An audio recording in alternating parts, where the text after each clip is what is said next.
We got a 2014 Chevy Camaro SS. She got a 6.2 V8 engine, and she goes 0 to 60 in 4.5 seconds.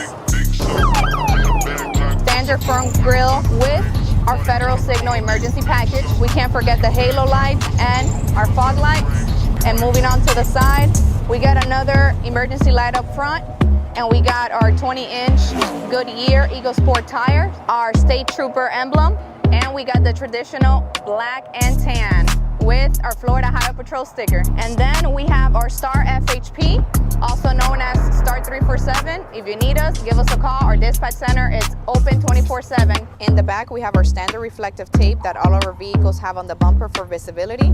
We have lights on the rear dash, and down by the plate, we got our dual exhaust and our blacked out SS logo. And keeping with the theme, we got the Camaro gas cap blacked out.